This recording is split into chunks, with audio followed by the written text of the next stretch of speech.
Amerika Serikat dan Iran tengah mengupayakan perundingan baru di tengah ketegangan yang terus meningkat. Namun selain soal membahas nuklir, Washington juga menuntut Iran membatasi program rudalnya, tuntutan yang sejak lama didorong Israel. AS bahkan memperingatkan jika Iran tidak memenuhi tuntutan, Washington siap mengambil tindakan yang sangat keras. Memangnya seberapa besar kekuatan rudal Iran dan di mana saja lokasi gudang-gudangnya hingga AS Israel begitu ngotot meminta program itu dibatasi? Simak selengkapnya dalam video berikut.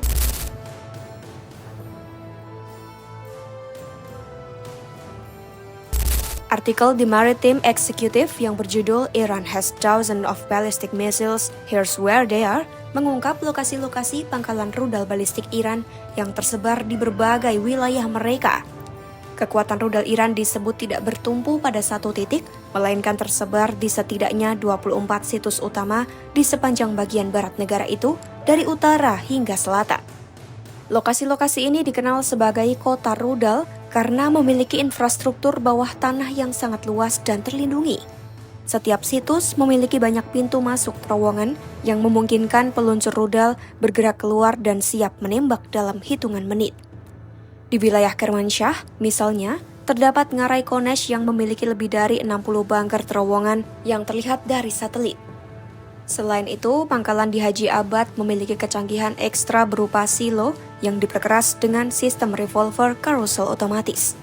Sistem itu memungkinkan rudal balistik diisi ulang dan ditembakkan secara beruntun dengan sangat cepat. Melansir artikel tersebut, pangkalan rudal Iran dikelompokkan dalam beberapa klaster strategis.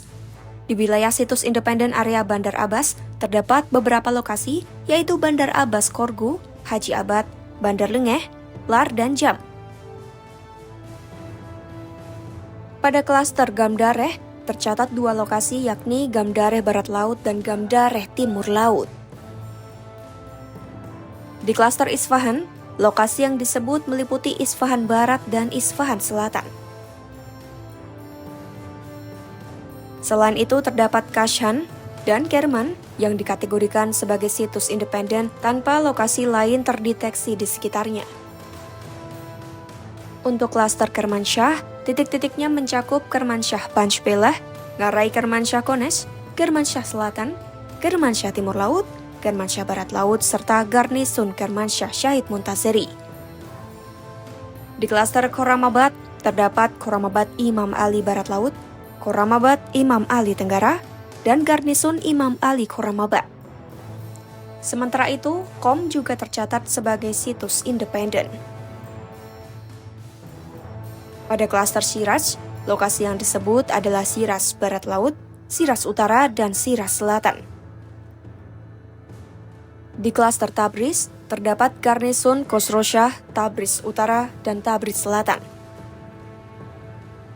Terakhir, Yazd juga disebut sebagai situs independen tanpa lokasi lain yang terdeteksi di dekatnya.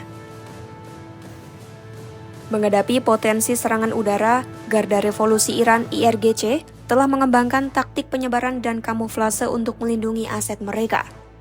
Karena rudal-rudal ini disimpan di dalam bunker yang sangat dalam dan terlindungi, serangan pertama dari pihak lawan kemungkinan besar tidak akan mampu menghancurkan seluruh inventaris Iran. Para perencana militer AS harus mengasumsikan ratusan rudal akan tetap berfungsi setelah gelombang serangan pertama, yang berarti diperlukan serangan susulan terus-menerus. Situasi ini menciptakan skenario perang yang sulit diprediksi, di mana satu-satunya harapan untuk perdamaian adalah jika tekanan tersebut memaksa pemimpin Iran ke meja perundingan atau memicu pergolakan politik di dalam negeri Iran sendiri. Jangkauan rudal Iran juga tidak lagi hanya terbatas pada negara-negara tetangga di Teluk. Rudal seperti Khorramshahr 4 mampu menjangkau 3.000 km dan Seychil dengan jangkauan 2.000 km. Kemampuan itu membuat Iran bisa mengancam target di seluruh Israel serta berbagai pangkalan militer AS di kawasan tersebut, termasuk Al-Udeid di Qatar, Al-Dhafra di Uni Emirat Arab, hingga pangkalan di Irak dan Yordania. Risiko ini tampaknya membuat AS mengajukan 3 tuntutan utama kepada Iran. Pertama, menghentikan pengayaan uranium. Kedua, memutus dukungan terhadap kelompok-kelompok proksi di kawasan Timur Tengah. Dan ketiga, membatasi program rudal balistik. Tuntutan pembatasan rudal ini juga merupakan dorongan lama dari Israel. Perdana Menteri Israel Benjamin Netanyahu bahkan dijadwalkan bertemu Presiden AS Donald Trump di Washington untuk membahas perundingan dengan Iran. Netanyahu menyerukan setiap kesepakatan harus mencakup pembatasan rudal balistik dan penghentian dukungan terhadap poros Iran. Daftar lokasi ini memperlihatkan fasilitas rudal Iran tersebar luas dan dibangun dengan sistem perlindungan bawah tanah yang kuat. Keberadaan jaringan tersebut menjadi salah satu faktor utama dalam perhitungan militer AS dan Israel, terutama di tengah meningkatnya ketegangan kawasan. Tinggalkan pendapatmu di kolom komentar, ikuti terus perkembangan konflik AS-Iran hanya di YouTube Kompas.com.